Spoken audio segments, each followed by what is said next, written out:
ചെന്നിത്തല കൂടുതൽ സ്വീകാര്യനാകുന്നു എന്ന മറ്റൊരു വാർത്ത കൂടി വരികയാണ്. കാരണം നമുക്കറിയാം NSS ആസ്ഥാനത്ത് പോകുന്നു, വെള്ളാപ്പള്ളിയുടെ പിന്തുണ വരുന്നു, ലീഗിന്റെ പിന്തുണ വരുന്നു, പിന്നീട് സമസ്തയുടെ വേദിയിൽ അദ്ദേഹം ഉണ്ടാകുന്നു. ഇപ്പോൾ ഓർത്തഡോക്സ് സഭയുടെ പരിപാടിയിലും ചെന്നിത്തല മുഖ്യ അതിഥിയായിരിക്കുന്നു എന്ന പുതിയ വാർത്ത കൂടി വരികയാണ്.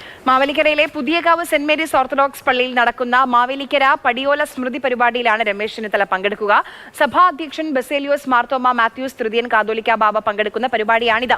ഈ വാർത്തയുടെ വിശദാംശങ്ങളും രഘുനാഥ് നാരായണൻ തന്നെ തരും. രഘു, അങ്ങനെ എല്ലാ സഭകൾക്കും എല്ലാ സാമുദായിക സംഘടനകൾക്കും സ്വീകാര്യനായി മാറുകയാണ് ചെന്നിത്തല.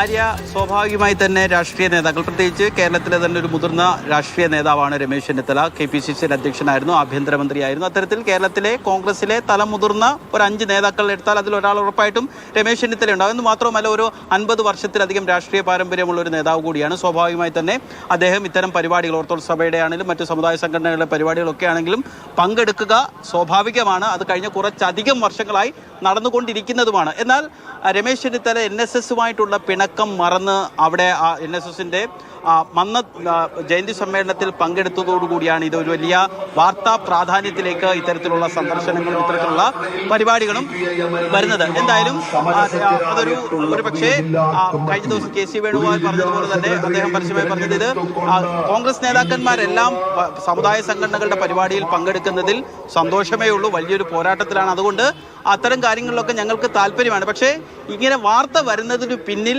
നേതാക്കന്മാരാണെന്ന് കരുതുന്നില്ല. ചില മാധ്യമങ്ങൾക്ക് അതിൻ്റെ അജണ്ടയുണ്ട് എന്നുള്ളതാണ് കോൺഗ്രസ് നേതാക്കൾ, KC വേണുഗോപാലിനെ പോലെയുള്ള നേതാക്കൾ പറഞ്ഞു വെക്കുന്നത്. എന്തായാലും ഓർത്തഡോക്സ് സഭയുടെ NSSന്റെയും SNDPയുടെയും ഒപ്പം തന്നെ മുസ്ലിം ലീഗിൻ്റെയും ഒക്കെ പരിപാടി കഴിഞ്ഞ അദ്ദേഹം ഇപ്പോൾ ഓർത്തഡോക്സ് സഭയുടെ പരിപാടിയിലും പങ്കെടുക്കുകയാണ്. ഓർത്തഡോക്സ് സഭയുടെ പരമാധ്യക്ഷൻ തന്നെ ആ ചടങ്ങിൽ പങ്കെടുക്കുന്നുണ്ട്. അവിടെ പുതിയകാവ് പള്ളിയുമായി ബന്ധപ്പെട്ടുള്ള ചടങ്ങിലാണ്, പെരുന്നാളുമായി ബന്ധപ്പെട്ടുള്ള ഒരു ചടങ്ങാണ്. ഓർത്തഡോക്സ് സഭയുടെ പരമാധ്യക്ഷനും വിവരങ്ങൾ നൽകിയത്.